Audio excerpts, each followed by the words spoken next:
ये रखो। 208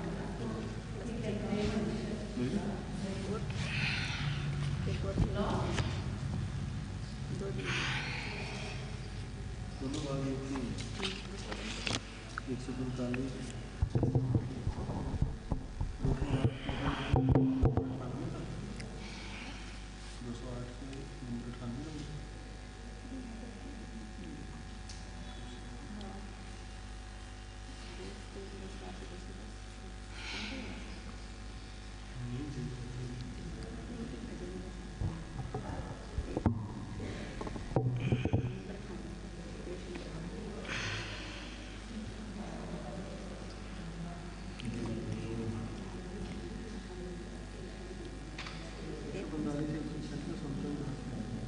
ओम ब्रह्म सत्यम।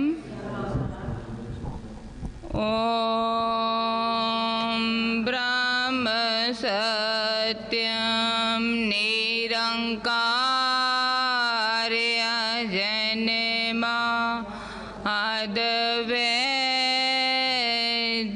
पुरेखा सर्वव्यापक कल्याण मूर्त परमेश्वराय नमस्तम। ओम ब्रह्म सत्यम निरंकार अजन्मा अद्वैत पुरेखा सर्वव्यापक कल्याण मूर्त परमेश्वराय नमस्तम। ओम ब्रह्म सत्यम निरंकार अजन्मा अद्वैत पुरेखा सर्वव्यापक कल्याण मूर्त परमेश्वराय नमस्तम। ओम ब्रह्म सत्यम निरंकार अजन्मा अद्वैत पुरेखा सर्वव्यापक कल्याण मूर्त परमेश्वराय नमस्तम। ओम ब्रह्म सत्यम निरंकार अजन्मा अद्वैत पुरेखा सर्वव्यापक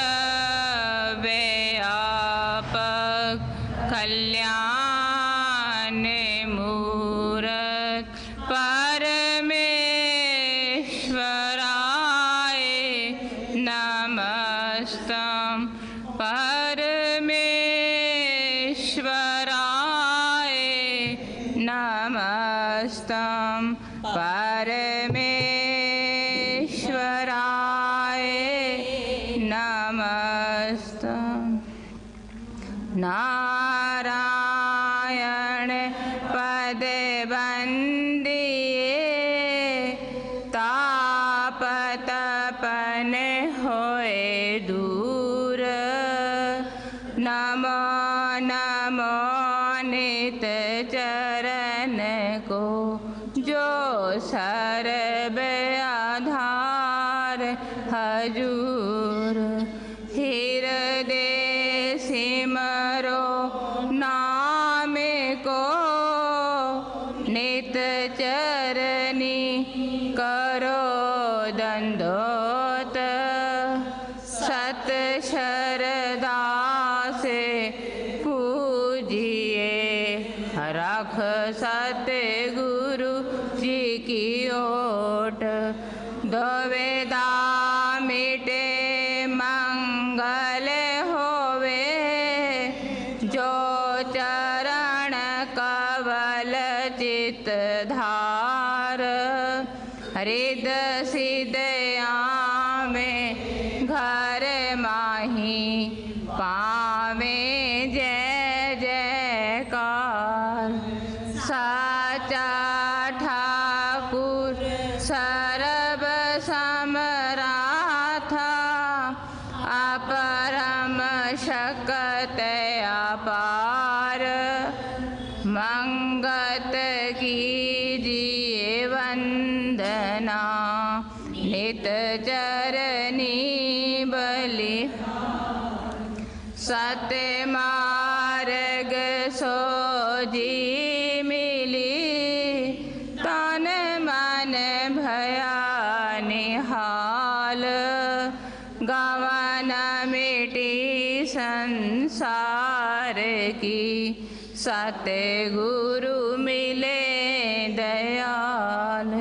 बार बार करूं वंदना, सतगुरु चरनी माही। मंगत सतगुरु भेंट से, फेर गर्भ नहीं आ। बार बार करूं वंदना, सतगुरु चरनी माही। मंगत सतगुरु भेंट से, फेर गर्भ नहीं आ। ओम ब्रह्म सत्यम सर्वदा, सर्वजगत को छाड़े खुद दर धूड़ रमाऊं। मंगत दीन दयाल प्रभु, मात गीत दर्शन पा। सर्व जगत को छाड़े के, तो दे दारे धूड़ रमाऊं। मंगत दीन दयाल प्रभु, गीत दर्शन पाऊं। साचा गुरु हरि रूप है, सकल जियाया धार। मंगत पड़ियो चरण तिस, दंडवत बारंबार। साचा गुरु हरि रूप है, सकल जियाया धार। मंगत पड़ियो चरण तिस, दंडवत बारंबार। ओम ब्रह्म सत्यम सर्व। आद व्याधि सब मिटे, मनुआ होए सुचेत। मंगत नित शरणागति, प्रभु जी हरो विखेप। आद व्याधि सब मिटे, मनुआ होए सुचेत। मंगत नित शरणागति, प्रभु जी हरो विखेप। तू दाता तेरे दरे आया, तू दाता तेरे रे दरे आया तू दाता तेरे दरे आया तू दाता आया सकल आधार तू रूप धराया सकल आधार तू रूप धराया सकल आधार तू रूप धराया सकल रूप दिहाया साची भगत पाऊँ निष्कामी साची भगत पाऊँ निष्कामी साची भगत पाऊँ निष्कामी साची भगत पाऊँ निष्कामी दीन दयाल दीजो विश्रामी दीन दयाल दीजो विश्रामी दीन दयाल दीजो विश्रामी दीन दयाल दीजो विश्रामी अजर अमर तत रूप लखायो अजर अमर तत रूप लखायो अजरे अमर तत रूप लखायो अजर अमर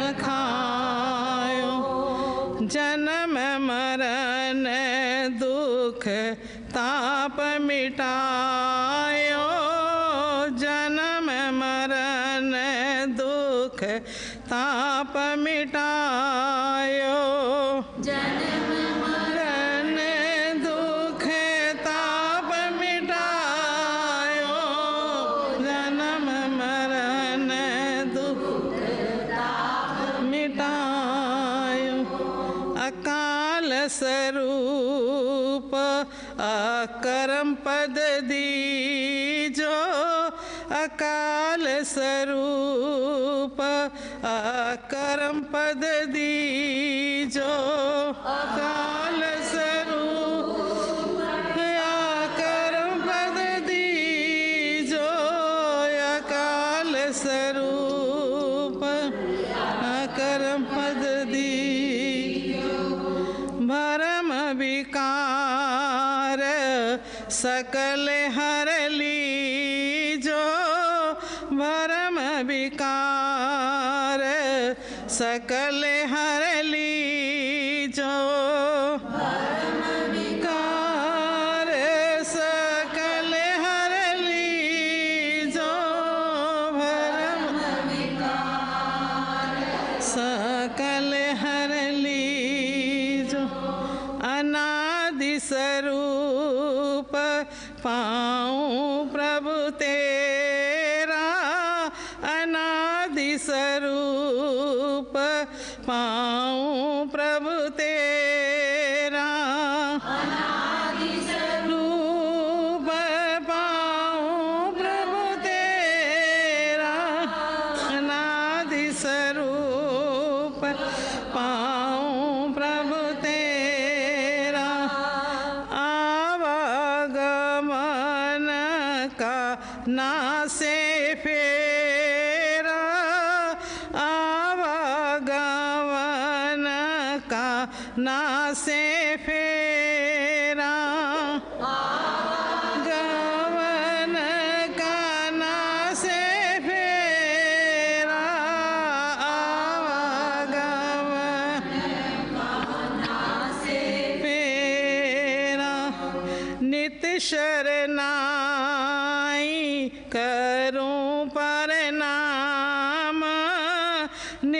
शरनाई करूं प्रणाम नित शरनाई करूं प्रणाम नित शरनाई करूं प्रणाम निर्मल प्रीत पाऊं सतधाम निर्मल प्रीत पाऊं सतधाम प्रीत पाऊं सतधाम निर्मल प्रीत पाऊं सतधाम चंचल चित तजे चतुराई सतशील मन माहि समाई दुख सुख परसों तुम आधार समता रस पाऊं सुख सार अखंड शांत परसों पद स्वामी करो उदार प्रभु अंतरयामी अखंड शांत परसों पद स्वामी करो उदार प्रभु अंतरयामी शोक मोह काटो विख जाल शरणागत को करो निहाल साची सेव कीजे चितवास अनन प्रीत पाऊं अविनाश करु दंडवत पद पंकज देवा निर्मल चित से मांगो सेवा आज्ञा तेरी में विचरू स्वामी करम फांस हरो विख जामी परम दयाल तू ही समरा था आदि देव परम सुख दाता नित ही अपनी उस्तत दीजो मूढ़मती को चरने लीजो नित ही अपनी उस्तत दीजो मूढ़मती को चरने लीजो सत्य अरदास चित माहि समाए परम पुरख तू ही प्रभु राय नमो नमो तेरे नित चरना आदि पुरख तू कारण करना नमो नमो तेरे नित चरना आदि पुरख तू कारण करना सत्य उपमा तेरी चित गाए साची प्रीत एक नाम दे आए अखंड शांत प्रभु तेरा धाम सतगुरु सीख पाओ विश्राम। अखंड शांत प्रभु तेरा धाम सतगुरु सीख पाओ विश्राम। संतन की सत सीख से मन तन आवे धीर। मंगत सेवा साधकी हरे भरम तक सीर।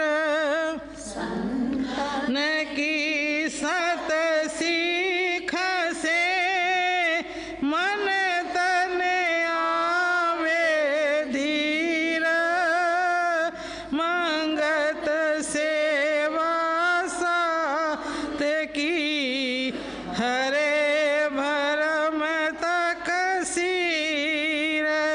ओम ब्रह्म सत्य सर्व सत्य।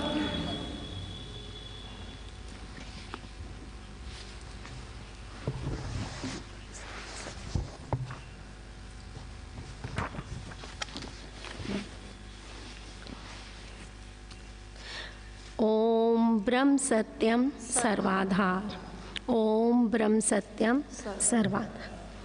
बिना विचार नहीं छूटिए कर्म जाल से मीत। मंगत इच्छा नित नहीं धारी कर्म पलीत। बिना विचार नहीं छूटिए कर्म जाल से मीत। मंगत इच्छा नित नहीं धारी कर्म पलीत। जब लग कर्म विचार नहीं पाई छूट ना पावे भरम दुखदाई।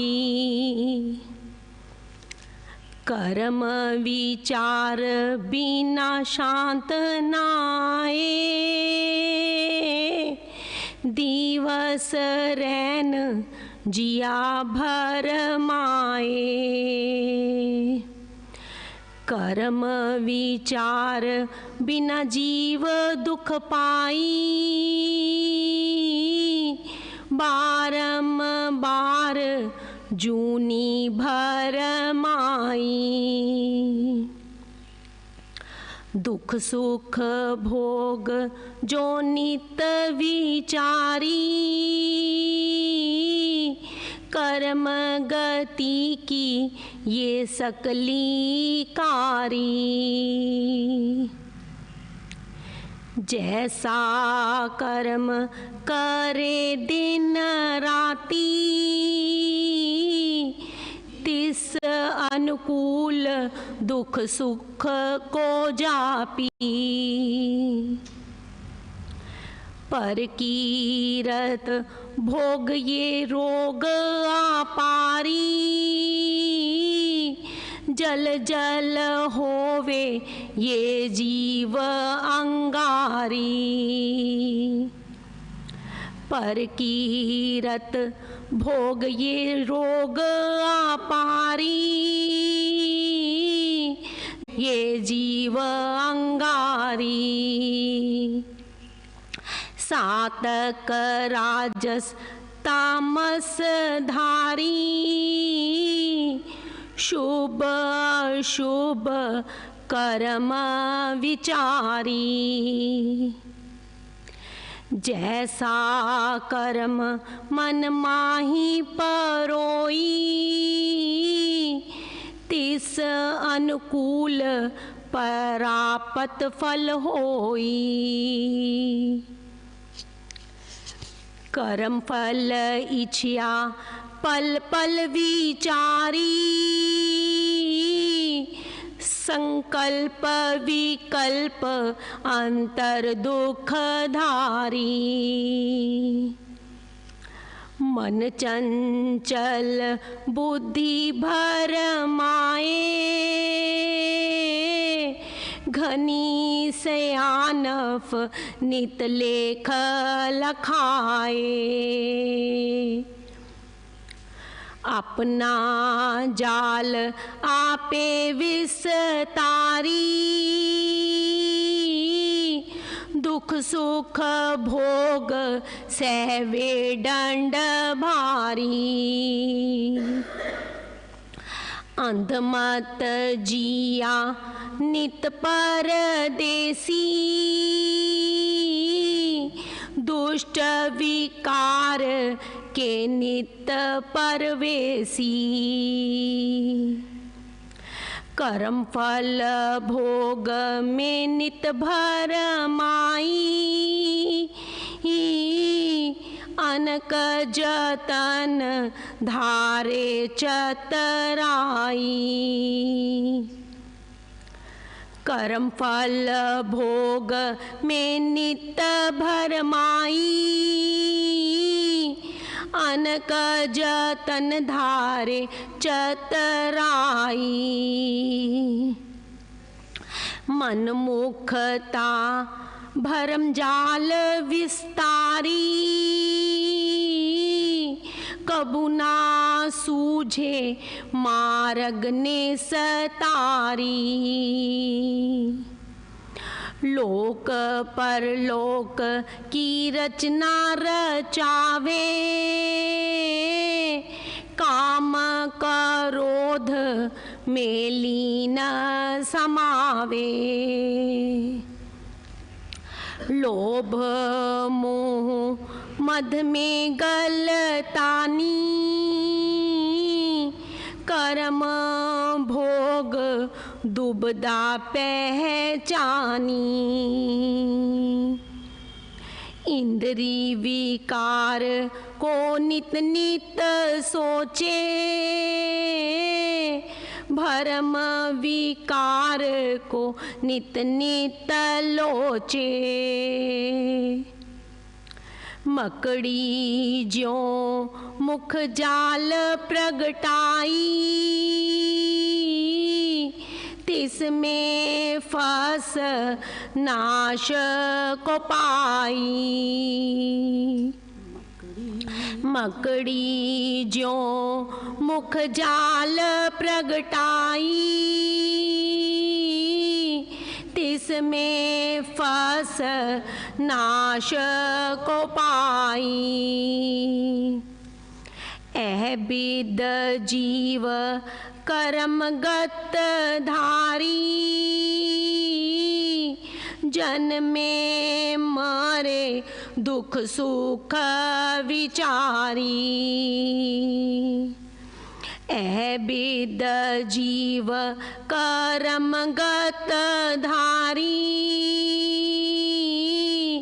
जन्मे मरे दुख सुख विचारी। छिन दुखिया छिन सुखिया, भयो कर्म जाल को धार। मंगत इच्छा कर्म की, देवे गवन संसार। छिन दुखिया छिन सुखिया, भयो कर्म जाल को धार। मंगत इच्छा कर्म की, देवे गवन संसार। ओम ब्रह्म सत्यम सर्वम।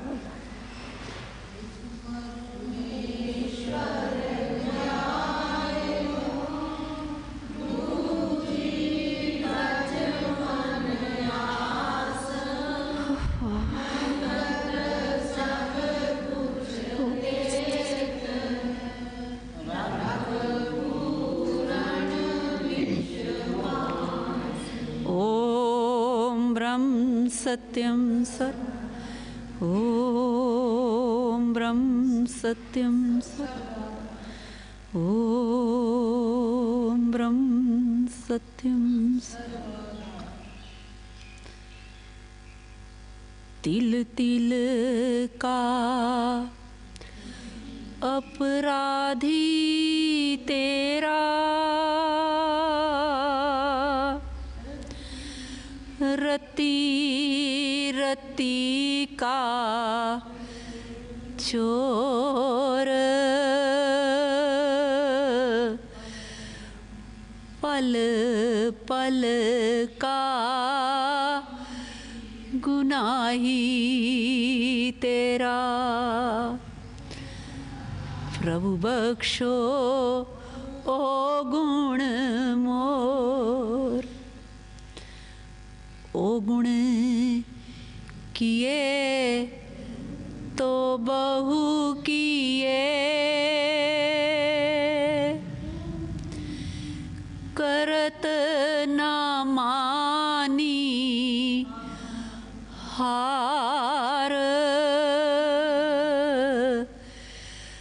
भावे बंदा बख्शिए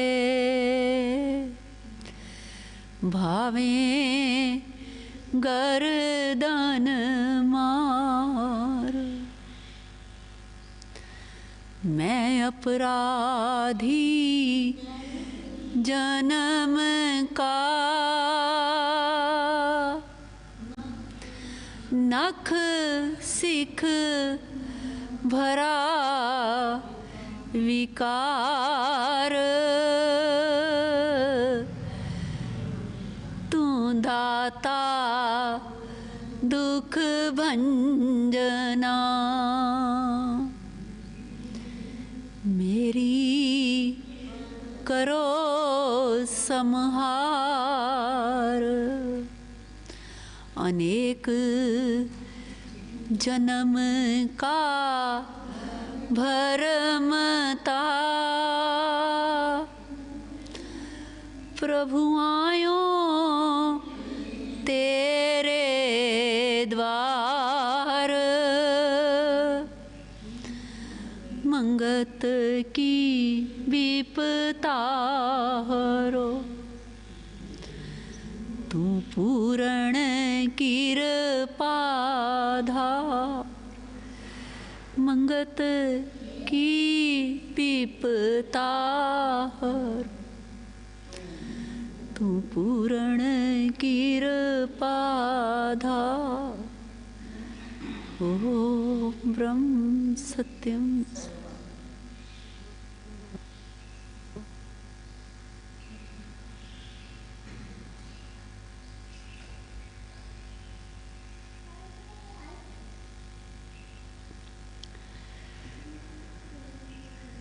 आज के इस प्रसंग में गुरुदेव हमें समझा रहे हैं कि तुझे जीवन में जो भी सुख या दुख मिल रहा है वो किसी दूसरे का दिया हुआ नहीं है। इस भ्रम को तोड़ रहे हैं क्योंकि ये जीव अपने दुख का कारण सदा दूसरों को समझता है। उसकी वजह से ये हुआ, पुत्र आज्ञाकारी नहीं है इसलिए दुखी हूँ, संतान कहना नहीं मानती इसलिए दुखी हूँ, धन का अभाव है इसलिए दुखी हूँ, दूसरे मेरे अनुकूल व्यवहार नहीं करते इसलिए दुखी हूँ। बस ये अपनी गलती जीव नहीं निकालता, दूसरों को अपने दुख का कारण ठहराता रहता है। और इसी कारण ये जीव जीवन भर सुखी नहीं हो पाता, क्योंकि दूसरों को हम सुधार नहीं सकते। अपना पाप, अपना अपराध, अपना अवगुण, अपनी कमजोरी हमें दिखाई देती नहीं। उसमें हम सुधार करना नहीं चाहते, क्योंकि हम समझते हैं हम सब तरफ से परफेक्ट हैं। जो कुछ भी मेरे साथ बुरा हो रहा है उसका कारण सदा दूसरे हैं। स्वयं को ये कारण जानता नहीं, इसलिए उसका निवारण नहीं कर सकता। दूसरे को सुधार नहीं सकता, लेकिन स्वयं को सुधार सकता है, लेकिन स्वयं का दोष दिखता नहीं। कितना बखूबी कहा गया कि दीपक तले अंधेरा। और फिर कहते दूसरे की आँख का तिनका भी दिखता है, लेकिन अपनी आँख का शैतीर भी किसी को दिखाई नहीं देता। गुरुदेव कृपा करते हुए समझा रहे हैं, जैसा कर्म करे दिन राति तिस अनुकूल दुख सुख को जापी। तुझे ना कोई दुख देने वाला है और ना ही कोई सुख देने वाला है। तेरा अपना बोया जो कर्म तूने किया वो तूने बोया, वो अब फसल तैयार हो गई है, अब काटनी तुझे पड़ेगी। बीजे पेड़ बबूल का तो आम कहाँ से खाए। बीजने वक्त तो कांटेदार झाड़ियां बो दी, अब जब वो कंटीली झाड़ियां फलीभूत हो गई, कांटेदार कैक्टस उस पर निकल आए, फिर वो जब चुभते हैं तो जीव ये नहीं कहता मैंने बोया, कहता कांटे देखो, इस कांटे ने मेरा हाथ काट दिया, मेरे पाँव में चुभ गया, मेरा वस्त्र फाड़ दिया, तब भी दोष किसका है? उस कांटे का ही है।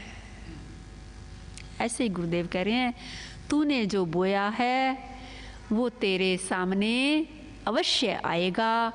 कर्म अमिट है, जो तूने जाने अनजाने में कर लिया उसका भुगतान तुझे लाजमी करना पड़ेगा।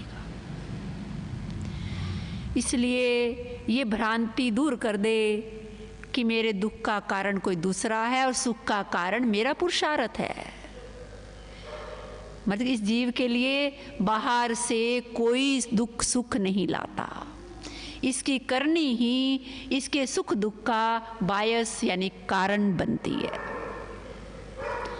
तो भाई इसलिए गुरुदेव सचेत कर रहे हैं कि तू क्या कर, बिना विचार नहीं छूटिए, कर्म जाल से मीत मंगत इच्छा नित नहीं, धारी कर्म पली। विचारों के बिना तू इस कर्म जाल से मुक्ति को प्राप्त नहीं कर सकता। विचार करें, जब से जन्म लिया तब से सुख दुख के भंवर में ही घूम रहे हैं। यत्न तो सब सुख का करते हैं, लेकिन फिर मिल दुख जाता है। विचार नहीं करते इसका कारण क्या है। अगर विचार करें तो जीव इस कर्म जाल से छूट सकता है। कैसे छूट सकता है? अपनी करनी निर्मल करके। लेकिन विचार नहीं करता। विचार ना करने के कारण ये गहरे भंवर में धंसता चला जाता है। बिना विचार नहीं छूटिए, कर्म जाल से भी। इस कर्म के जाल से तू विचार के बिना छूट नहीं सकता। विचार दीपक है। संत कहते हैं, जतन सब सुख का किया, दुख का किया न कोई, कहो नानक सुन रे मना, हरि भावे सो होए। ये जीव सारा यतन प्रयत्न सुख का करता है, फिर दुख कहाँ से आकर खड़ा हो जाता है। भाई दूसरों के लिए दुख का यत्न हम कर सकते हैं, लेकिन स्वयं के लिए हम सुबह से शाम तक कोई भी कार्य ऐसा नहीं करते जो मेरे लिए दुख का कारण बने। लेकिन बावजूद इसके सबका ये तजर्बा कहता है कि रंचक मात्र सुख सारी जिंदगी प्राप्त नहीं होता। संतों ने बात समझी, उन्होंने निर्णय दिया, रंचक मात्र सुख नहीं, इस कूड़ जगत भरवास, मंगत रचना स्वप्न की, खेले काल तुम। इस संसार में सुख है ही नहीं, तुझे तलाश करने पे कैसे मिल सकता है। जो चीज़ है नहीं, आपके घर में, आपकी अलमारी में, आपकी रसोई में, आपके पर्स में जो चीज़ नहीं है, आप सुबह से शाम तक तलाशते रहो, हफ्तों तलाशते रहो, महीनों तलाशते रहो, क्या कभी वो मिल सकती है? ऐसे सुख नहीं है। संसार में सुख तलाश रहे हैं, कहाँ तलाश रहे हैं? ये सब जानते हैं। बच्चा हुआ, बच्चे ने सुख कहाँ तलाशा? माता पिता की गोद में। थोड़ा सा बड़ा हुआ, सुख कहाँ तलाशा? खिलौनों में। थोड़ा सा बड़ा हुआ, सुख संगी साथियों में तलाशा, खाने पीने में तलाशा, भोगों में तलाशा। लेकिन रोते रोते ही सब लड़कपन, बचपन, जवानी बीत गई।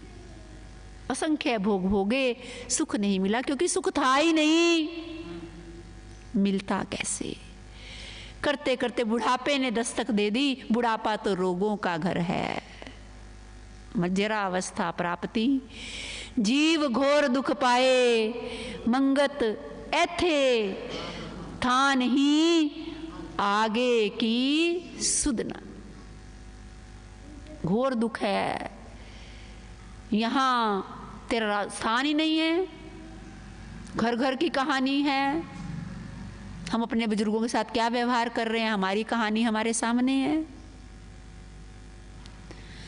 जो बोएंगे वो लौटकर अवश्य अवश्य अवश्य आएगा। जो बीजा सो निश्चय पाए। निश्चय गुरुदेव कहते हैं, कर्म गति अपार है, जीव नहीं छूटन पाए। ये छूट सकता ही नहीं।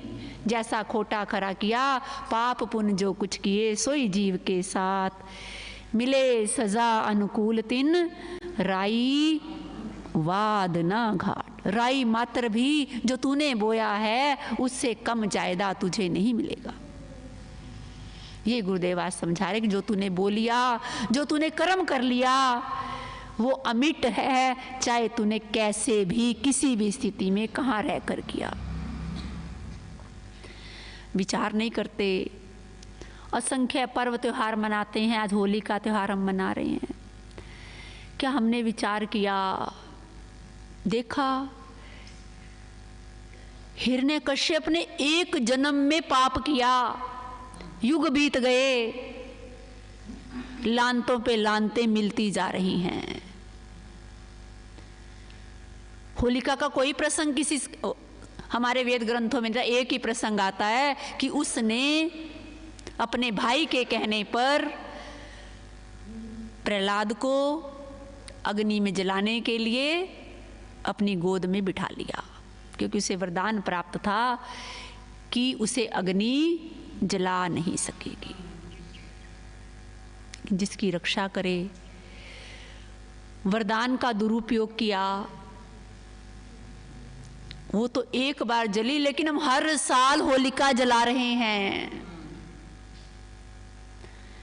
लेकिन खुद का विचार नहीं, कभी नहीं करते कि एक पाप के कारण हर वर्ष उसका अपमान किया जाता है, हर वर्ष उसे जलाया जाता है। फिर हम कैसे ये विचार करते हैं कि मेरा पाप मुझे बख्श देगा। दूसरी ओर प्रहलाद का सत्कर्म उसे कैसे कैसे रक्षा कर रहा है। प्रभु कैसे कैसे रक्षा कर रहे हैं उसकी, देखिए। विचार नहीं करते कि धर्म रक्षा कर रहा है, अधर्म तबाह कर रहा है, हिरण्यकश्यप को तबाह कर रहा है, होलिका को तबाह कर रहा है, और प्रहलाद की धर्म रक्षा कर। अग्नि तो दोनों के लिए एक थी ना भाई। प्रहलाद के लिए भी वही थी और होलिका के लिए भी वही थी। जिसे वरदान प्राप्त है ना जलने का, वो बच गया, और जो ज्वलनशील है वरदान के बिना, वो बच गया। किस चीज ने किसकी रक्षा की, किस चीज ने किसको तबाह किया? अपने कर्मों ने। तो इस हाथ ले, इस हाथ दे, ये सौदा दसमदस्ती का। कर्म रेख तो तेरा सौदा है दसमदस्ती का। हम दुकानदार से सौदा लेते हैं, पैसे दे देते हैं, पैसे लेते हैं, सौदा दे देते हैं। नगद का व्यापार है भाई ये तो इस हाथ दे, आप देखिए दोनों हाथ होते हैं ना, दुकानदार इस हाथ से चीज देता है, हम इस हाथ से पकड़ते हैं, इस हाथ से पैसे पकड़ा, दूसरे हाथ से पैसे पकड़ता है, इस हाथ दे उस हाथ ले, ये दो सौदा 10 मदस्ती का। इसमें कोई किसी की सहायता नहीं कर सकता। गुरु पीर ना नबी छुड़ावे, अपनी करनी फल दिखलावे। तेरा कर्म जो तूने कर लिया वो अमिट है। प्रहलाद ने, देखिए अभी प्रसंग हम चल रहे हैं ना प्रहलाद के साथ, तो आप जानते हैं राक्षस कुल में पैदा होकर भी भक्तों की श्रेणी में खड़े हो गए। किस कारण से? जब जब मिसाल दी जाती है प्रभु विश्वास की, प्रभु शरणागत की, प्रभु की रक्षा करने की, तब तब प्रहलाद का प्रसंग आता है। खंबे में से प्रकट होकर उसकी रक्षा कर दी, बाल रूप में ही दर्शन दे दिए। तो जो ये जीव कर्म करता है वो उसका अमिट है, उसे उसका भुगतान लाजमी करना पड़ेगा। इसलिए तू विचार कर, जो तुझे दुख मिल रहा है विचार कर, पूर्व जन्मों के पाप कर्मों का परिणाम मिल रहा है। जीव संसार में खाली नहीं आता, हम कहते खाली आया खाली जाए, हाथों से खाली आता है खाली हाथ जाता है, लेकिन अपनी प्रारब्ध और अपने कर्म अपने साथ लेकर आता है, और अपनी प्रारब्ध और अपने कर्म साथ लेकर जाता है। बच्चे की पतरी बचवाई जाती है, क्या तो कुछ मिल लाया, खाली हाथ था, क्या बचवाते हैं पतरी में? जन्म पतरी बनवाते क्या दिखवाते हैं? यही तो दिखाते भी कैसा कर्म लेकर आया है, इसका कर्म कैसा है, इसका भविष्य कैसा होगा, इसका जीवन कैसा होगा, किसने निर्धारित कर दिया? तो माँ बाप ही निर्धारित कर, अमीर घर में आया तो अमीर बन गया है। माँ बाप पढ़े लिखे हैं, डॉक्टर हैं, इंजीनियर हैं, बड़े ओहदों पर हैं तो बड़े ओहदे वाला बन गया। सब जानते हैं नहीं बन सकता, जरूरी नहीं डॉक्टर का बच्चा डॉक्टर बनेगा। उसका कर्म उसे जिस दिशा में ले जाएगा, वो अपनी प्रारब्ध लिखवा कर आया है। प्रकृति केवल सब बनाती है वहां तक पहुंचने का। प्रकृति के सब स्वरूप, अपने पुरुषार्थ स्वरूप जीव अपनी प्रारब्ध तक पहुंच जाता है। चाहे अच्छी प्रारब्ध है चाहे बुरी प्रारब्ध है। हम सब जानते हैं कि हम बुरा नहीं कार्य करते, प्रयत्न बुरा नहीं करते, फिर दुख मिलता है। क्यों मिलता है? और बुरा कब मिलता है? जब प्रारब्ध के साथ वर्तमान का कर्म मिल जाता है। शुभ अशुभ दोनों संस्कार मौजूद हैं जीव के अंदर। अच्छा संग मिल गया तो अच्छा संस्कार जागृत हो गया, बुरा दबा रहेगा और जीव अच्छे कर्म करता जाएगा। लेकिन जो बुरा कर्म है, प्रारब्ध है, उसका फल भुगतना अवश्य पड़ेगा। थोड़ी में से ही ज़्यादा असंख्य कथाएं, असंख्य बातें सुनते हैं। जब भीष्म पितामह जैसे नहीं बच पाए, 100 जन्मों के बाद, देखिए 100 जन्म शरशैया पर लेटे हैं, भगवान कृष्ण से प्रश्न किया कि किस पाप का फल? दिव्य दृष्टि तो उनके पास थी, थोड़ी और मिल गई प्रभु कृपा से। उनका देखो, वो देखते गए, असंख्य जन्म देखे, असंख्य 100 जन्म तक देखा है, कहते कोई पाप नहीं किया, किस पाप का परिणाम ये मुझे मिला है? तो और पीछे देखो, जब 101वें जन्म में देखा एक सर्प सरकंडों में, एक सर्प आग लगी थी, जल रहा था, उन्होंने उसे उठाया और फेंक दिया, वो सरकंडों पर जाकर गिरा, कांटेदार झाड़ियों में गिरा, कई दिन तक वहां तड़पता रहा और उसकी मौत हो गई। देखिए, किया तो अच्छा था ना, अब सांप को निकाला आग में से, लेकिन साथ ही पाप कर्म हो गया। तो इतिहास में क्या शिक्षा देता है? मर्जी तो गुरु पीर नबी अवतार, कोई ना भावी को मेटना, सबको अपनी भावी का परिणाम भुगतना पड़ता है, सबको भुगतना पड़ता है, कोई उससे बच नहीं सकता। कर्म अमिट है, जो करेंगे उसका फल लाजमी भुगतना पड़ेगा, चाहे किसी रुख भुगतना पड़े। हाँ, अच्छा करता जाएगा जीव, बुरे संस्कार दबे रहेंगे, सूली का कांटा बन जाएगा, लेकिन भुगतान तो करना पड़ेगा। और अच्छे संस्कार बहुत हैं, बुरा संग मिल गया तो अच्छा संस्कार टलता जाएगा और वो थोड़ा सा बनकर रह जाएगा। एक बार प्रसंग सुना ना, दो भाई सत्संग में जाते थे, एक रोज जाता था, एक कभी कभी जाता था और पाप कर्म ज्यादा आसक्ति थी। एक दिन दोनों इकट्ठे चले, देखा रास्ते में जो रोज जाने वाला सत्कर्म करने वाला था, ठोकर लगी, चोट लग गई। दूसरे को अशरफियों की थैली मिल गई, दोनों संत दरबार में पहुंचे। प्रसंग कई बार आपने सुना, जिज्ञासा रखी कि मैं ये तो रोज सत्संग में आता हूँ, सत्कर्म करता हूँ, फिर ये दुख और ये तो पाप कर्मों में लगा रहता है, आज कभी कभी सत्संग में आता है, आज आया है तो शर्फियों की थैली मिल गई। उन्होंने कहा इसका पूर्व जन्म का प्रारब्ध इतना बलशाली था, इतने अच्छे कर्म थे कि आज इसे चक्रवर्ती सिंहासन मिलने वाला था, लेकिन इस जन्म के पापों ने इसके शुभ कर्म समाप्त कर दिए, कटते गए और आज वो केवल एक अशरफियों की थैली मात्र में रह गए। और तेरे पाप कर्म इतने थे कि आज तुझे सूली की सजा मिलने वाली थी। तेरे शुभ कर्मों के परिणाम स्वरूप वो सूली की सजा सूल में बनकर रह गई। जो जीव करेगा इसका वर्तमान इसकी प्रारब्ध में सहायता करता जरूर है, लेकिन टाल कोई नहीं सकता होने को। लेकिन ये जीव समझ कर भी सत्पुरुष बार बार चेताते हैं, बार बार सचेत करते हैं, लेकिन ये जीव समझता नहीं। फिर कहता कौन देख रहा है, लोभ के और मोह के वशीभूत होकर गलत काम कर जाता है। जब अपना नुक्स देखना शुरू करेंगे, अपना दोष देखना शुरू करेंगे, तभी अपने जीवन में सुधार हो सकता है, इससे पहले हो ही नहीं सकता।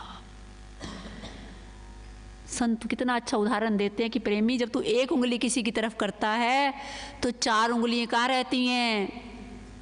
तेरी तरफ जो सिद्ध करती हैं। तू एक दोष दूसरे का देख रहा है, तेरे अंदर तो चार हैं। रेशो कितनी बड़ी है, तू भी दोष रहित नहीं है। तो गुरुदेव के सुख दुख भोग जो दित विचारी, कर्म गति की ये सकली कारी, जैसा कर्म करे दिन राति, तिस अनुकूल दुख सुख को जापी, पर किरत भोग ये रोग अपारी, जल जल होवे ये जीवंगा। सातक राजस तामसधारी, शुभ अशुभ कर्म विचारी, जैसा कर्म मन माही परोई, तिस अनुकूल प्राप्त फल हो। 4-5 पंक्तियों में गुरुदेव ने निर्णय दे दिया। जो तुझे सुख दुख मिल रहे हैं तेरे कर्म गति के कारण मिल रहे हैं। जैसा तू कर्म दिन रात कर रहा है उसके अनुकूल तुझे सुख दुख प्राप्त हो रहा है। प्रकृति के भोग रोग देने वाले हैं और जीव को पल पल अंगार करते हैं। कैसे? जैसे काठ अग्नि में पड़ा, पल पल हुए अंगार। काट कहते हैं लकड़ी को आग में डाल दिया जाए, कितनी मोटी लकड़ी हो, वो धीरे धीरे धीरे धीरे जलकर अंगारों में परिवर्तित होकर तबाह हो जाती है। ऐसे ये जीव जब भोगों में अपने आप को गिराता है तो भोग धीरे धीरे क्या करते हैं, उस लकड़ी के समान, ये जीव लकड़ी है, ये भोग आग हैं। जब उसमें डल गया तो धीरे धीरे धीरे धीरे वो भोगों की आग इस जीव रूपी लकड़ी को अंगारों में परिवर्तित करती रहती है। वो काठ अग्नि में पड़ा, पल पल होए अंगार, मंगत जीवन जगत का एह विद कियो विचार। संसार का जीवन बस यही है। जैसे लकड़ी को आग में डाल दिया वो धीरे धीरे सुलगती रहती है, ऐसे ही तू भोगों में अपने आप को डालकर धीरे धीरे सुलगता है। भोग पूरे नहीं होते, जीव भुगत जाता है, आयु बीत जाती है और फिर ये कर्मों का समूह मजमुआ लेकर अगली योनि में प्रवेश कर जाता है। तो जो तू राजस तामस सातक कर्म करता है, अच्छा करता है, राजसी स्वभाव वाला करता है, भोग भोगने वाला करता है, तमोगुणी करता है, दूसरे को दुख देना, हिंसा करनी, चोरी करना, व्यभिचार करना, डाके डालना, निंदा करनी, चुगली करनी, सब तामसिक व्यवहार है।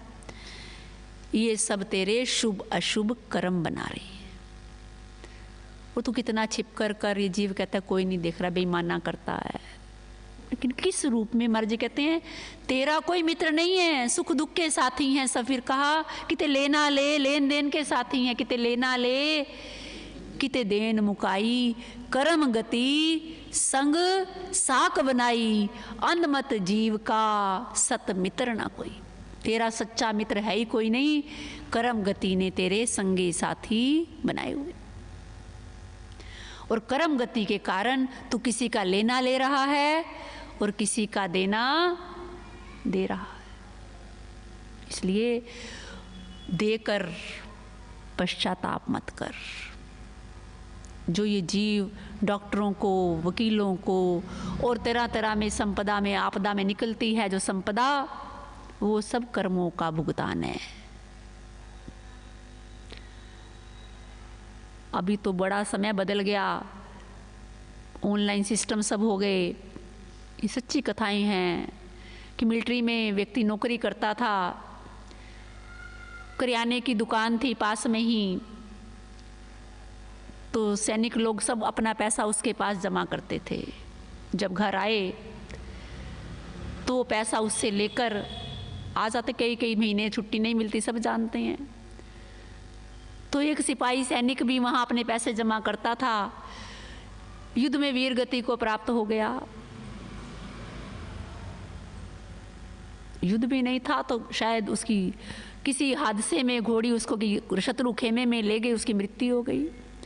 और परिवारजन वहाँ आए, पता लगा भैया पैसा जमा होता है। दुकानदार को पूछा, दुकानदार साफ मुकर गया कि मेरे पास कोई पैसा जमा नहीं। तो उस समय फिर कोई सतधर्म रहा होगा। आज तो ऐसी घटनाएं हम देखते हैं कि एक क्षण में झूठ बोल देते हैं, मेरे पास है ही कुछ नहीं, किसी का एक क्षण नहीं लगाते। लेकिन कैसे भुगतान करना पड़ता है ये हम जानते ही नहीं, किस किस रूप में भुगतान करना पड़ जाए। तो बात खत्म हो गई। उन्होंने कहा अच्छा नहीं, क्या कर सकता है इंसान, झूठ कोई लिखा पड़ी तो थी नहीं। घर लौट आए, काम खत्म हो गया, लेने देने वाला सब। अब देखिए उस दुकानदार के यहाँ एक पुत्र पैदा हो गया। और पुत्र हुआ बड़ा हरिष्ट पुष्ट, बड़ा अच्छा उसका सब कुछ। अब युवा हुआ, उसका विवाह किया गया। विवाह के चंद दिनों बाद ही ऐसा असाध्य रोग हुआ कि इतना इलाज उस साहूकार ने करवाया, इतना इलाज करवाया कि कोई शफा नहीं हुई। सारा धन चला गया, सारा पैसा चला गया, मकान बिक गया, बड़ी हालत खराब हो गई है। पुत्र के लिए तो कुछ भी कर सकते हैं भाई, पारिवारिक कुटुंबी के लिए हम कहते हैं मकान बिक जाए, सब कुछ मुझसे ले लो, बस इसका जीवन बच जाए। अब एक रोज सेठ बड़ा उदास बैठा है पुत्र के पास। कोई कहता है एक वैद्य है, किरण आशा की आखिरी है, वहां दिखा लो, क्या पता कुछ पड़ जाए। अब देख रहा है पुत्र हंसता है, तो हंसा क्यों? कहते पिताजी इस वैद्य को देकर मेरा हिसाब किताब पूरा हो जाएगा, बस लेने देने का संबंध समाप्त। तो उनका वो कैसे? उनके मैं वही सैनिक हूं जो आपके पास धन जमा करता था और आपने मेरा धन हजम कर लिया और वो सारा धन समाप्त हो चुका है। बस ये आखिरी हिसाब किताब है जो वैद्य को पैसा देंगे, बस इसके बाद मेरा आपका हिसाब किताब समाप्त है।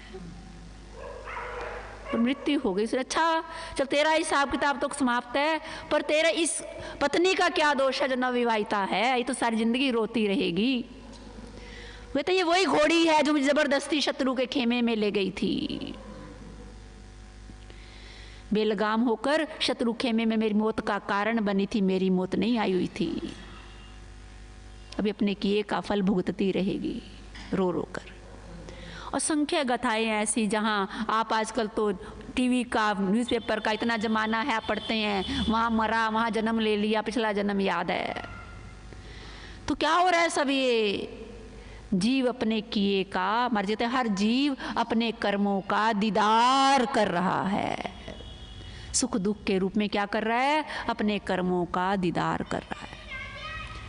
जी बड़ा खुश होता है किसी का पैसा मारकर, हक मारकर, बेईमाना कर कर, लेकिन जब मर्ज कहते हैं जब गोली शरीर में दाखिल होती है ना तो छोटा सा सुराख करती है, और जब उसे बाहर निकाला जाता है तो बहुत बड़ा ऑपरेशन करना पड़ता है, तब गोली बाहर निकलती है। ऐसे ही पाप की संपदा जब आती है तो अच्छी लगती है, सुख देने वाली लगती है, लेकिन जब जाती है तो कलेजा फाड़ कर, कलेजा छलनी कर कर जाती है। युवा पुत्र मर जाए तो कलेजा छलनी नहीं हुआ तो और क्या होगा? तो ये जीव पता नहीं सब पशु पक्षी क्या कर रहे हैं, जो पशु बंधवा हैं वो सब अपने अपने कर्मों का भुगतान कर रहे हैं, अपने कर्ज उतार रहे हैं। थोड़े दिन पहले भी आपको बात सुनाई थी ना, उस वाली प्रसंग सुनाया था कि भाई दो व्यक्ति, पहले लोग पैदल यात्रा करते थे, जहाँ रात्रि आई वहाँ विश्राम कर लिया, लोग घरों में बाहर बैठकें बनी होती थी, यात्रियों के लिए आव भगत की जाती थी। तो उसमें दो यात्री, दो लड़के थे, वो शहर में आए, उन्होंने देखा भाई एक साहूकार है, जितना मर्जी धन उधार ले लो वो दे तो देता है, लेकिन कहता है अगले जन्म में लूंगा। उन्होंने कहा ये जग मीठा, अगला किसने देखा? बड़ा सारा धन साहूकार से ले लिया, वापसी की बात पूछी, उसने कहा अगले जन्म में लूंगा। अब धन लेकर चले तो जहाँ रात्रि हुई किसी के घर में रुके, तेली का घर था, तेली के पास दो बैल थे, तेली के घर में रुक गए। अब देखा दो बैल पास ही बंधे हैं, तो दो बैल दिन भर काम कर कर आपस में चर्चा कर रहे हैं, कह रहे बस मेरी तो कल कल की जुताई और है, उसके बाद मेरा इस तेली के साथ हिसाब किताब खत्म हो जाएगा। कहता अच्छा, मैंने तो भी इस तेली के 50 रुपए देने हैं, बड़े दिन तक इसका कोल्हू जोतना पड़ेगा। एक उपाय तो है पर हो नहीं सकता। वो उपाय क्या है कि जो राजा के पास हाथी है ना, उसने मेरे 50 रुपए देने हैं और राजा ने उस हाथी के 50 रुपए देने हैं। अगर राजा हाथी की और मेरी कुश्ती करवा दे और 50 रुपए शर्त लगा दे तो 50 रुपए इस तेली को मिल सकते हैं और मेरा छुटकारा हो सकता है। लेकिन कौन करेगा एक कमज़ोर बैल की हाथी से कुश्ती? अब अगले दिन शाम को देखने के लिए रुक गए, पशुओं की भाषा जानते थे। रुके तो तेली ने दिन भर कोल्हू जोता और रात को उसके प्राण पखेरु उड़ गए। शाम को उनका एक बात तो सच हो गई, अब दूसरी भी आजमानी चाहिए। उन्होंने तेली को कहा भाई तू एक काम कर, राजा के पास जा और राजा को कह कि अपने हाथी का मलयुद्ध मेरे बैल से करवा दे और 50 रुपए की शर्त लगा ले। अब तेली ने कहा तुम्हारा पैर तो पहले ऐसा पड़ा है कि एक बैल मर गया, अब तुम दोनों मुझे और मूर्ख बनाना चाहते हो। हाथी कहाँ और बैल कहाँ? अगर दोनों का युद्ध हुआ तो क्या होगा? बैल ही मरेगा ना, तुम दूसरा मरवा कर और 50 रुपए और हर्जाना भरवाना चाहते हो। शर्त लगती है दोनों को बराबर बराबर रुपए जमा करवाने पड़ते हैं, जो जीतता है वो पूरे पैसे ले जाता है। उनको 50 रुपए तो हमारे से ले ले, क्योंकि पैसा तो लाए थे साहूकार से, और अपने बैल की कीमत भी ले ले, पर ये काम तू कर। जिसे चोखा पैसा मिल जाए उसे क्या है, मनोरंजन का मनोरंजन है। उसने कहा ठीक है भाई, मनोरंजन तो हो ही जाएगा, जो होगा देखा जाएगा। पैसा तो बैल का भी मिल रहा है और शर्त लगाने का भी मिल रहा है। हार गया तो कोई अफसोस नहीं। राजा के पास गया, बात अटपटी तो थी, सब दरबारी भी हंसते, राजा भी हंसते। उन्होंने कहा नहीं आप मेरी बात मानिए, मैं शर्त लगाने को तैयार, ये 50 रुपए पड़े हैं। तो राजा ने कहा मनोरंजन जनता का भी हमारा भी, कोई बात नहीं, हारा पड़ा है तो मूर्ख व्यक्ति है। 50 रुपए की रकम बहुत बड़ी होती थी प्रेमियों। अब दोनों ने 50-50 रुपए शर्त में रख दिए। अब हाथी को वो अखाड़ा बनाया गया और एक मुनादी करवा दी गई, बड़ी जनता इस माजरे को देखने के लिए उपस्थित हो गई। अब हाथी को जब महावत वहां लेकर आया बैल के सामने, तो हाथी बैल के सामने नतमस्तक हो गया। उसने बड़े चाबुक मारे, लेकिन हाथी टस से मस नहीं, उसने एक बार भी बैल पर नहीं किया। कर्जदार था ना बैल का, सिर कैसे उठाता।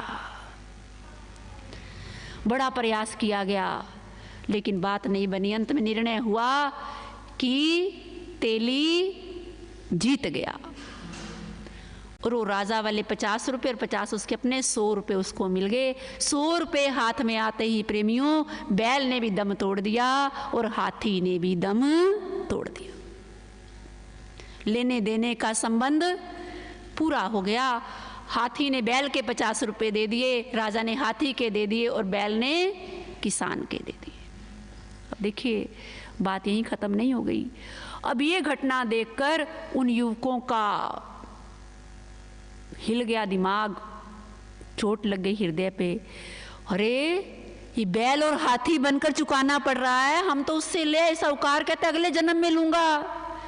अगले जन्म में तो भाई तुझे बैल और हाथी बनकर ही देना पड़ेगा। साहूकार के पास दौड़े, अपना धन वापस ले ले भाई, हमें नहीं चाहिए। वो साहूकार कहता मैं तो पहले तुमसे प्रण ले चुका हूं कि अगले जन्म में लूंगा, अब नहीं लूंगा।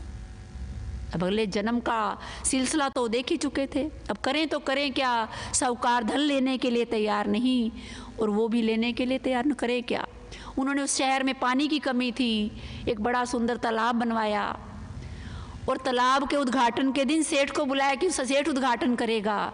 जब उद्घाटन किया तो वहाँ एक पट्टा लिखा था कि अमूक अमूक सेठ ने ये तालाब बनवाया।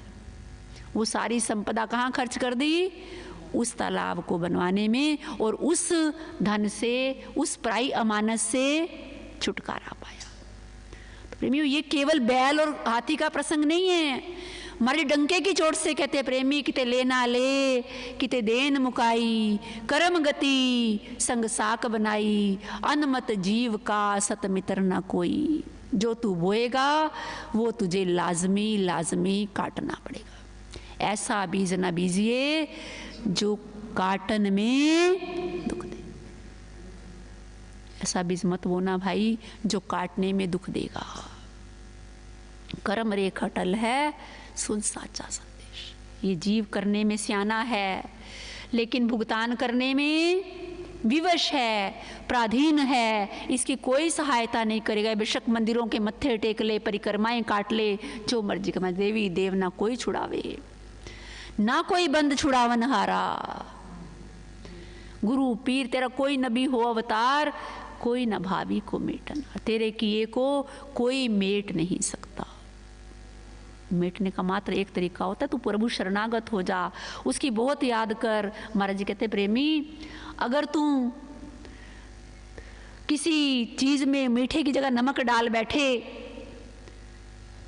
तो उसकी तुलसी कम नहीं हो सकती। केवल नमक की जगह कई गुना मीठा डाला जाए तो उसके खारेपन को कम किया जा सकता है, लेकिन समाप्त नहीं किया जा सकता। प्रेमी ने कहा था ना, महाराज जी मेरे करियाने की दुकान थी, एक गधा अनाज में मुंह मार रहा था, मैंने जोर से लाठी मारी और वो गधा कई दिन तक तड़पता रहा और फिर मर गया। आपके प्रवचन के अनुसार भुगतान करना पड़ता है, क्या मुझे इसका भुगतान करना पड़ेगा? मर जाते हैं, हाँ प्रेमी करना पड़ेगा। क्या मर्जी भुगतान? हाँ प्रेमी लाजमी करना पड़ेगा। पूछा छुटकारे की कोई उपाय? तो गुरुदेव ने यही कहा कि नमक को दूर कर, नमक का खारापन दूर करने के कई गुना मीठा डाला जाए तो उसकी तुलसी कम हो सकती है। इसी प्रकार इस पाप के प्रायश्चित में तू कई गुना पुण्य करे तो तुझे इस पाप की सजा के स्वरूप जो दुख मिलेगा, उस दुख का जो एहसास होगा वो कम हो सकता है। तेरे अंदर सहन शक्ति आ जाएगी, लेकिन फल तो लाजमी भुगतना पड़ेगा। तो महाराज जी गंगोठिया में विराजमान थे, रावलपिंडी में प्रेमी के घर। तो उनका नौकर सब्जी लेकर आता था, उसने प्रसंग सुनाया, मुसलमान था। उसने कहा महाराज जी हमारे गांव में एक हाजी साहब रहते थे, हम सब हाजी हाजी कहते थे क्योंकि कई बार हज कर आए थे। लेकिन जब वो एकांत में बैठते तो जोर जोर से चीखे मारते, रोने लगते, कहते बचाओ बचाओ ये मुझे काट रहे हैं। तो एक दिन सारे लोगों ने, क्या तकलीफ है हाजी साहब आपको? बड़ा अच्छा व्यवहार करते थे, बच्चों के साथ प्यार करते थे, दान पुण्य भी करते थे। उन्होंने कहा सारा गांव इकट्ठा करो, मैं अपना पाप बखान करना चाहता हूँ। उन्होंने कहा मेरी मिलिट्री में नौकरी थी और मेरी नौकरी क्या थी कि जो घोड़े थे अस्तबल में उनको दाना पानी देने की ड्यूटी थी। काम करते करते मन में विचार है तो बेजुबान है, अगर इनके दाने में से कटौती कर ली जाए तो क्या फर्क पड़ता है। स्टोर कीपर के साथ मिल गया और उन्हें उनका चारा कम डालने लगा। धीरे धीरे लालच बढ़ता गया और बहुत धन इकट्ठा हो गया। कई प्लाट खरीदे, जमीनें खरीदी, और जब इतना धन इकट्ठा हो गया, पकड़ने का पता लगने की संभावना होने लगी, तो नौकरी छोड़ दी और अपने पाप को छिपाने के लिए कई बार हज गया, दान भी किया ताकि लोगों की नज़रों में अच्छा बन सकूं। लेकिन अब जब मैं एकांत में बैठता हूं तो वो खच्चर और घोड़े मुझे काटते हैं। खच्चर और घोड़े मुझे तंग करते, काटते हैं। तो देखिए प्रेमी, तो महाराज जी ने कहा प्रेमी बदला तो देना पड़ेगा। तो जो पाप हम छिप कर करें, कैसे भी करें, बेजुबान समझ कर करें, उसका इवजाना लाजमी लाजमी भुगतना पड़ेगा। कर्म अमिट है, उसे कोई भी ताकत मिट नहीं सकती। जो हो गया प्रेमी वो तो वापिस आता नहीं, लेकिन आने वाले जीवन के लिए सचेत हो सकते हैं हम। ऐसा बीज ना बोएं कि जो काटने में दुख दे। दूसरा कोई बुरा नहीं, सबसे बुरा अपना आप है। अपने दोष देखने शुरू करें तो अपने में सुधार होगा, तो दूसरों में सुधार स्वयं होता दिखाई दे जाएगा। आज सबसे बड़ी कमी यही, हम अपने को सुधारना नहीं चाहते, दूसरे का सुधार चाहते हैं जो कभी कोई नहीं कर सकता। अपने घर में सुख चाहते हैं, शांति चाहते हैं, ठंडक चाहते हैं, तो अपने रवैये को बदले, अपने आप को बदले, क्योंकि जो बो रहे हैं कल वो लौट कर कई गुना होकर उसी तरीके से वापस आएगा। जैसे धरती में थोड़ा सा बीज बोया जाता है लेकिन कई गुना फसल होकर वापस आती है। लो मोह मद में गलतानी, कर्म भोग दुबदा पे, लोक पर लोक की रचना रचावे, काम क्रोध में लीन समावे। क्या कर रहा है जीव? काम क्रोध के वशीभूत होकर, लो मोह में गलतान होकर गलत कर्म कर रहा है। और मकड़ी जो मुख जाल प्रगटाई, तिस में फंस नाश को बनी। लोभ मोह काम क्रोध के वशीभूत गलत काम करे। जैसे मकड़ी मुख से जाला निकालती है, आप देखते जाले के अंदर मकड़ी फंसी होती है और अंत हो जाता है उसका। अगर जाला टूट गया, तोड़ दिया हमने, तो मकड़ी भाग जाती है। अगर जाला नहीं निकालते तो मकड़ी उसमें फंसकर नाश को, और कई बार जाला तोड़ते टूट फट मर जाती है। तो जैसे मुख से कहाँ से जाला आया, अपने मुख से मकड़ी जाल निकालती है और चारों तरफ अपने भून लेती है। ऐसे ही जीव इन विकारों के वशीभूत होकर पाप कर्मों का जाल अपने चारों तरफ भून ले, और फिर जब सजा मिलती है तो कोई सहायता नहीं। महाराज जी कहते सहायक कोई ना हुआ, जब जम दीनी पीड़, देख देख पछतावता, नैनो विग से नहीं। कोई सहायता नहीं करेगा जब यमराज तेरे कर्मों का दंड तुझे देगा। सिवाय पश्चाताप के, आंसुओं के, तेरे पास कुछ नहीं बचेगा। अभी समय है, सचेत हो जा। जो बीत गई सो बीत गई, जो तेरे हाथ में है उससे सुधार कर ले, ताकि तेरी सूली की सजा सूल में बदल सके और कुछ जीवन ठंडक को प्राप्त हो सके। ईश्वर सतबुद्धि दे। ओम ब्रह्म सत्यम। तो समय काफी हो गया।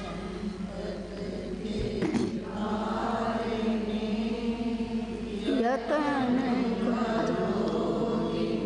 रात मंगत बसेरा दो घड़ी, पर सत संपत्ति के कारणे यतन करो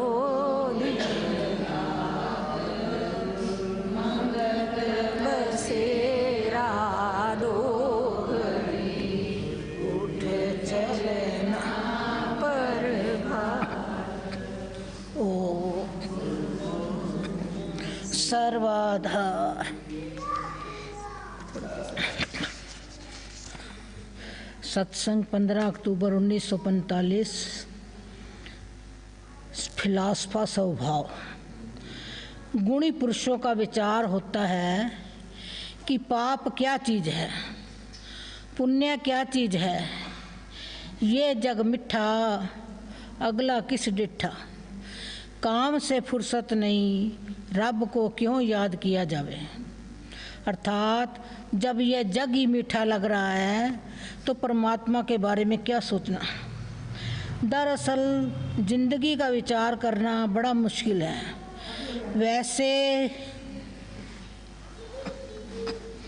वैसे शरीर प्राण धारा पर चल रहा है, इसको खास चीज धकेल रही है, यह जानते हुए भी कि यह गलत है और इसका नतीजा दुख है, मगर फिर भी करता है। कारण यह है कि शरीर रथ है, इसके अंदर जो जीव है वह स्वभाव के बस रथ को चला रहा है। इस आदत के बस चोर चोरी करता है, डाकू डाके डालता है, दानी दान करता है और सेवक सेवा करता है। बुराई भलाई नेकी बदी सबका जीव को पता है, बावजूद इसके वह भलाई की तरफ रुख नहीं करता और बुराई की तरफ ही जाता है, क्योंकि संस्कार अंदर उसको बुराई की तरफ राग़ब कर रहे हैं, यानी कि खींच रहे हैं। बुरे ख्यालात की लहरें उठ रही हैं जो पाप करवाकर सजा व क्लेश दिलाती हैं, मगर वह मजबूर है। उसके मुकाबले में दूसरा जीव है जो हमेशा नेक काम करता है, उसके संस्कार उसको भलाई की तरफ ले जाते हैं और भला कराकर यश और कीर्ति दिलाते हैं। कुदरत ने ऐसा निज़ाम कायम किया है कि लम्हे व लम्हे बदों को सजा और नेकों को जजा यानी इनाम मिल रहा है। बुद्धिमान पुरुषों को पता लगा कि कर्म से स्वभाव बनता है और स्वभाव के मुताबिक ही शरीर बनता है। एक आदमी के 3 लड़के हैं, तीनों अपना अपना स्वभाव रखते हैं, लेकिन वे अपने अपने स्वाभाविक कर्म लेकर आए हैं। माँ बाप ने उनको जन्म दिया है मगर बुद्धि नहीं दी, इसलिए बच्चा अपने स्वभाव के मुताबिक कोशिश करता है। ताल्लुकात भी स्वभाव के मुताबिक होते हैं, उनको कौन बदले। एक बाप के 2 बेटे हैं, एक शहंशाह बनता है, उसको सब समान प्राप्त है, दूसरा भिखारी है जो रोटी के लिए भी लाचार है। बाप लेखा बांट कर नहीं देता। यही हाल वनस्पति का है, कोई कड़वी है, कोई मीठी है। पानी, सूरज, चंद्रमा, हवा सब के लिए एक से है, मगर गन्ना मीठा है और मिर्च कड़वी है। गन्ने के बीज का स्वभाव मीठा है, मिर्च के बीज का स्वभाव कड़वा है। दोनों के बीज स्वभाव के मुताबिक ही अपनी खुराक ले रहे हैं। इसी तरह अन्न पानी महापुरुषों और डाकुओं का समान है। इसी तरह अन्न पानी महापुरुषों और डाकुओं का समान है, लेकिन महात्मा परमेश्वर को याद करता है और डाकू डाके डालता है। दोनों ही अपने स्वभाव के वश में रहकर ऐसा करते। कर कर देखे कीता अपना, ज्यों तिसकी वड्याई। भ्रष्ट बुद्धि वाले को कौन रास्ता बतलाएगा, करनी की सजा जब तक ना मिल चुके रास्ता बंद नहीं होता। भला पुरुष अपना रास्ता साफ कर रहा है, दुनिया में बाहर कोई दुख नहीं, दुख व सुख उसके अंदर से पैदा हो रहे हैं। बुद्धि के निश्चय के मुताबिक सुख दुख मिलता है। एक इंसान ऐसा है जिसके लिए दुनिया प्राण तक न्यौछावर कर देती है, और दूसरा ऐसा है कि उससे नफरत करती है। महापुरुषों ने कहा है कि जैसा बीजोगे वैसा काटोगे। भगवान कृष्ण ने भी कहा है कि शरीर रूपी खेत है, जीव रूपी किसान है, कर्म रूपी फसल है। शरीर रूपी खेत है, जीव रूपी किसान है और कर्म रूपी फसल है। जैसा जैसा शरीर कर्म करता है वैसा वैसा काटेगा। जिसके दिल का आईना साफ है उसके अंदर परमेश्वर का प्रतिबिंब पड़ता है। जिसका दिल पत्थर है उसमें प्रतिबिंब नहीं पड़ सकता। अगर अपने दिल को साफ करोगे तो रब नज़दीक ही मिल जाएगा। अगर अपने आईने के दिल को साफ करोगे तो रब नज़दीक ही मिल जाएगा। ओम ब्रह्म सत्यम सर्वम।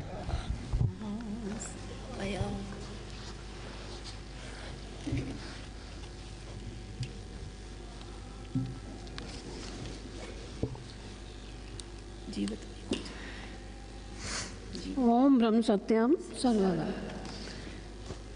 जीवन में ही खोज लो अपना निर्मल धाम,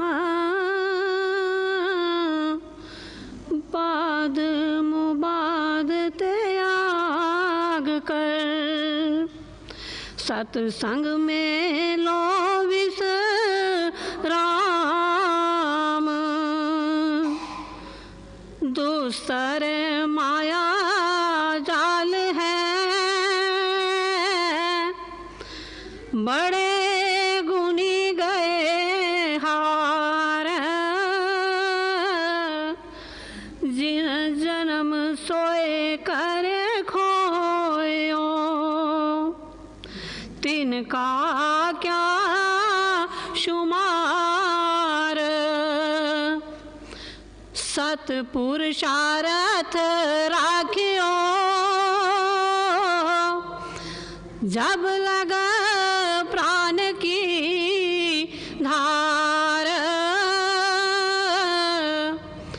जीवन में बहु सुख मिले, आगे सुख अपार।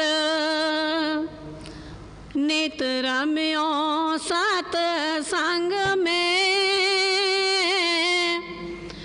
और सतनाम प्यार। अनक विघन सहजे गए, सुन सत ज्ञान विचार। जो बीजे सो काटना, ए निश्चय कर मीत। विख बीजे विख पाइए, सुन साहब की रीत। ऐसा बीज ना बीजियो जो काटना में दुख देत। कर्म रेख अटल है, सुन साचा विवेक। गुनी मुनि नहीं छूटते जो बीजा सो खाए तासो नर विचार के साचा करो उपाय सुत धारा धन लक्ष्मी और बड़ा इकबाल अंत काल ना संग कोए नैनो देख अहवाल पाप पुण्य जो कुछ किए सो जीव के साथ मिले सजा अनुकूल तिन राई वादना घाट सोना मनो विसार के उठ जीवन को संभाल जो करना सो कर लियो गरज रहा सिर काल हाड़ मास का पिंजरा अंत काल होए राख मंगत समा विचार के नित मार्ग साचा भाख हाड़ मास का पिंजरा अंत काल होए राख मंगत समा विचार के नित मार्ग साचा भाख ओम ब्रह्म तू पार ब्रह्म परमेश्वर तीन काल रछपाल नित पाऊं शरणागति सत चरण कवल दयाल तू नित पतित उदार है पूरन प्रभ जगदी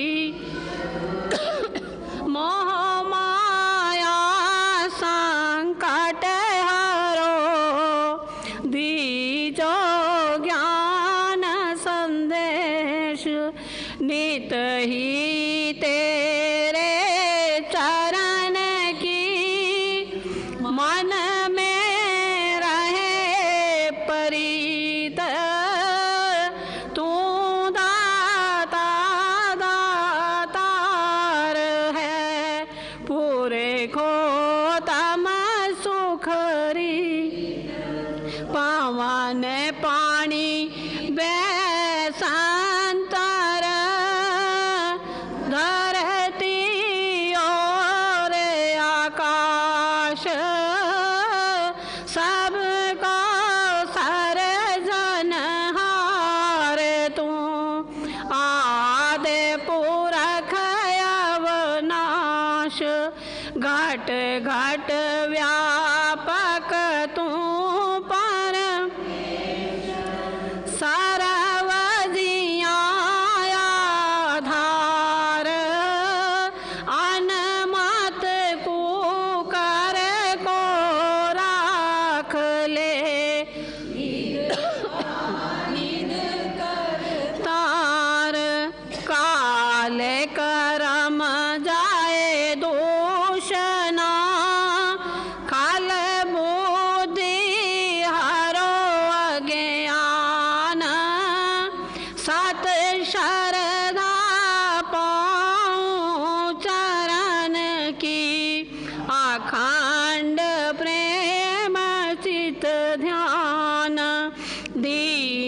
दीनानाथ दयाल तू पल पल होत सहाय कीरत साचे नाम की मन तन आए समाए अंतर का सब खेद हरो दीजो सत विश्वास शरणागत हूँ मंद घाट अंतर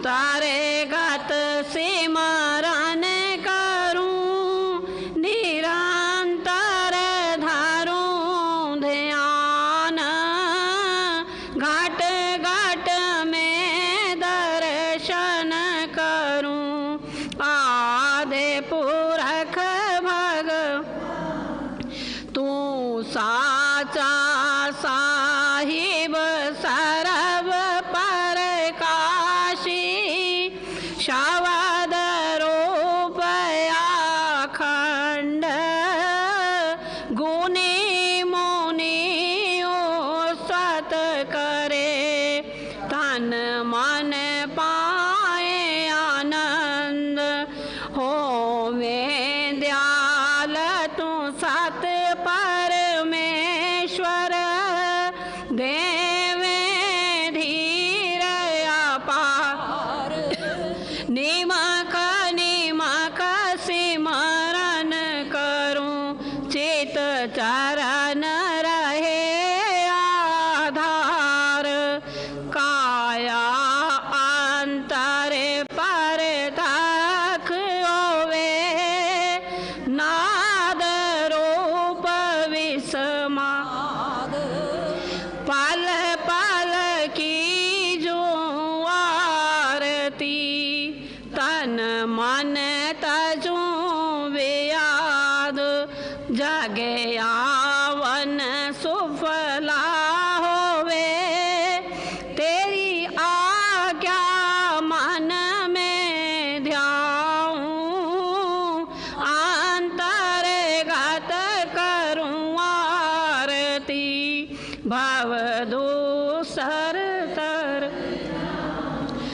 अंध मत मूड़ा नित प्रति तेरे चरनी करे पुकार मांगत मांगे दीनता सात धर्म सुख सार अंध मत मूड़ा नित प्रति तेरे चरनी करे पुकार मांगत मांगे दीनता सात धर्म सुख सार समता धर्म हृदय रसे विख ममता होवे नाश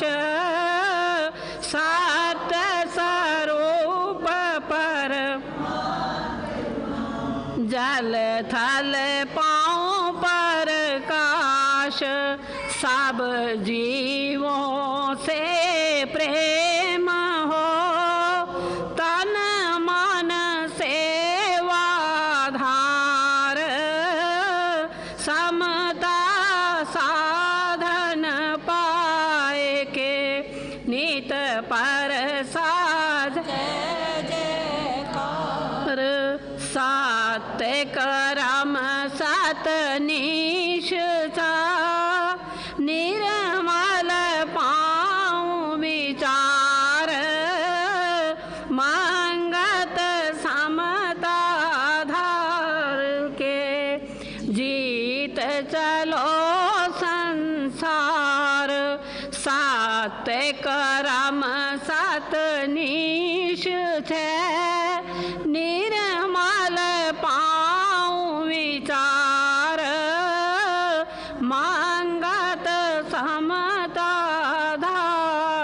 के जीत चलो संसार। ओम ब्रह्म सत्यम सर्वधा, ओम ब्रह्म सत्यम, ओम